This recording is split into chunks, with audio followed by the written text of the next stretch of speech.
Hey guys, welcome to another video by our channel. So in this video we will be talking about, can we ever colonize Mars? What do you think about this idea? Tell us in the comments below and feel free to drop a like if you like the video. So without wasting time, let's get started.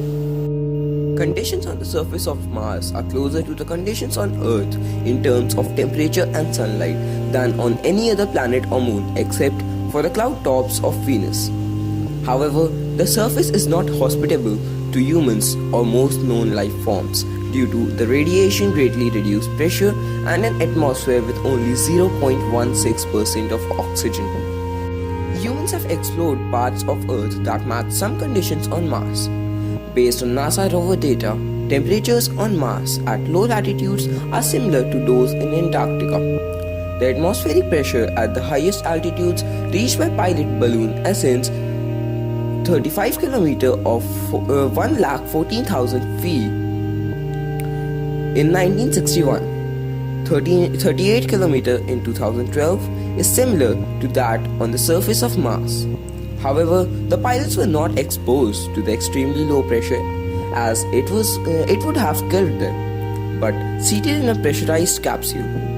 Amidst rising global nuclear tensions, SpaceX and Tesla founder Elon Musk is calling for drastic action. He wants humans to colonize Mars. Mars also has less mass than is typically appreciated. Gravity on the red planet is 0.375 times that of Earth's, which means a 180-pound person on Earth would weigh a second of 68 pounds on Mars. While that might sound appealing, this low gravity environment would likely wreak havoc to human health in the long term and possibly have negative impacts on human fertility.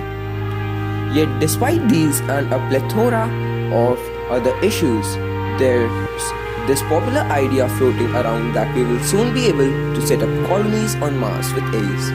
SpaceX CEO Elon Musk is projecting colonies on Mars as early as 2050s, while astrobiologist Lewis Darnell is a professor at University of Westminster has offered a modest estimate saying it will be about 50 to 100 years before substantial numbers of people have moved to Mars to live in self-sustaining towns.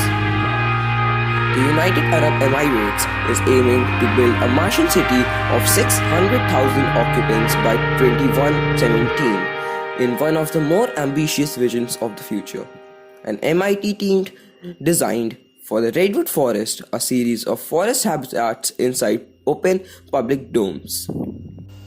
It's important to get a self-sustaining base on Mars because it's far enough away from Earth that in the event of a war, it is more likely to survive than a moon base, said Elon Musk at the annual South by Southwest conference in Austin, Texas. But you might ask, what's required to successfully colonize Mars? I'll tell you, it may sound crazy, but the condition of the Americas would be a reasonable analogy. An associate professor said Jim Polkrick, an associate professor of psychology and kinesiology at Penn State and former astronaut who flew aboard the NASA STS-90 space shuttle mission. Think of Jamestown. It was not a good place to be. It was kind of failure. But these would be planned flag kinds of approaches. Small outposts on Mars, he said, are more realistic goal. Full-scale settlements are at least another century away. Turning an outpost into a colony depends entirely on human biology, and this is an area we barely begun to explore. From a research perspective, he said, so maybe outposts are not going to sustain the species genetically, but they are going to sustain the human spirit. Of course, we would have to get to the Mars in the first place. So, to do so, first we need to consider the basic problem of radiation in the form of cosmic rays and solar activity. Such high-velocity particles cause severe damage to human cells, and most violent among them can pass through the hull of a spacecraft. We don't know yet what kind of effect such levels of radiation could have on the human body, the eyes, the brain, and so on. After a few months or years, we're really in a fancy when it comes to understanding these things. So, we hope that you liked the video. If you did, then please consider subscribing and dropping out a like. So, we'll meet you in the next video.